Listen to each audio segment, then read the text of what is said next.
اهلا بيكم في فيديو جديد. فيديو النهارده هنتكلم عن الانفينيتي ستونز. الفيديو ده هيبقى ريكاب سريع عن الانفينيتي ستونز قبل لما نبدا كلام عن فيلم انفينيتي وور. قبل لما نبدا ما تنسوش تعملوا لايك وسبسكرايب وتفعلوا الجرس عشان يجيلكم كل جديد. الفتره اللي فاتت انا لقيت ان معظم الناس اللي بيتفرجوا علينا مش مشتركين في القناه، فيا ريت تشتركوا في القناه علشان المحتوى ده يوصل لكل الناس اللي مهتمين بمارفل.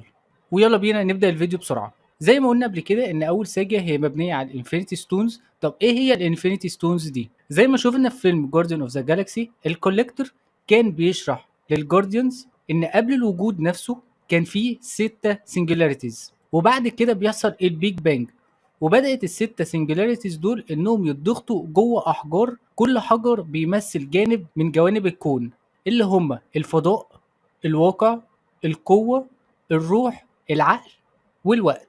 وبعد البيج بانج بتطير الاحجار دي في الكون كله. طيب تعالوا نتكلم عن كل حجر باختصار ونشوف هو ظهر في انهي فيلم. اول حجر هو السبيس تون، وده اللي كان في التزركت، وده اللي من خلاله بتقدر انك تفتح ممرات او بورتلز عشان تتحرك من مكان لمكان في الفضاء. التزركت كان اول ظهور ليه كان في فيلم كابتن امريكا فيرست افنجر، لما ريد سكول كان عايزه علشان يعمل منه اسلحه، وفي الاخر التزركت بينقله لعالم تاني. بعد كده بيظهر في فيلم كابتن مارفل، وبنعرف بعد كده انه ازاي وصل لنيك فيوري، ونيك فيوري بيعمل بعد كده عليه ابحاث ودراسات، وبعد كده لوكي بيسرقوا منه وبيستخدمه علشان يعمل الهجوم بتاعه على نيويورك في فيلم ذا افنجرز. بعدين بيبقى مع ثور وبيوديه لاسجارد، واخر مره بنشوف التزرت كان في فيلم ثور راجناروك لما لوكي دخل اودنز فولت علشان يحرر سارتر.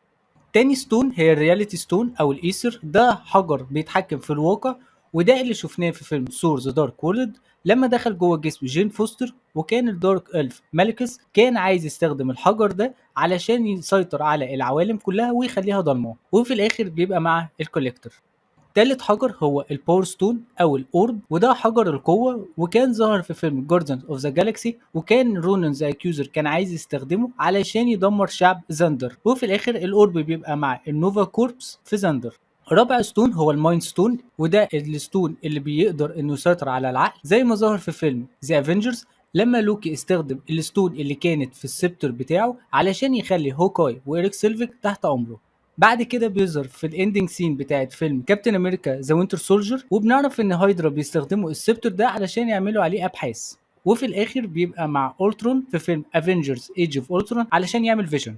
خامس ستون اللي هي التايم ستون اللي كانت في اي اوف اجاموتو، وده الحجر اللي بيقدر انه يتحكم في الوقت، وده ظهر في فيلم دكتور سترينج، والستون دي مع دكتور سترينج حاليا.